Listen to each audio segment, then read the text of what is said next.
अल्लाह के नबी हजरत मूसा कलीमुल्लाह अल्लाह से मुखातिब होकर अर्ज करने लगे, ऐ मेरे अल्लाह, मैं इस वक्त आपके सबसे ज्यादा करीब हूँ, आपसे हम कलाम हूँ, आपका नबी हूँ, लेकिन क्या मुझसे भी ज्यादा कोई करीब आपके होगा? बस ये कहना था। तो अल्लाह ने फरमाया, ऐ मूसा, याद रखना, जब आखिरी पैगंबर मेरा महबूब हजरत मोहम्मद मुस्तफ़ा सल्लल्लाहु अलैहि वसल्लम तबलीग हक के लिए इस ज़मीन पे आएंगे, उनकी उम्मत जब रमजान के महीने में मेरे लिए रोजा रखेगी, भूखी रहेगी, और जब इफ्तारी का वक्त करीब आने लगेगा, उनकी जबान खुश्क होने लगेगी, भूख उनको सताने लगेगी, उस वक्त वो मेरे सबसे ज्यादा करीब होंगे।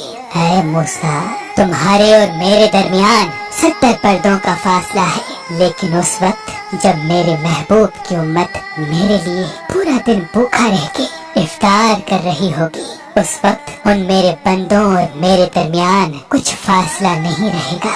उस वक्त जो मेरे बंदे मुझसे मांगेंगे मैं उन्हें अता कर दूंगा। ऐ मूसा, अगर मेरे बंदों को मालूम हो जाए कि रमजान क्या है, तो मेरे बंदे सिर्फ ये तमन्ना करते कि काश पूरा साल रमजान ही होता।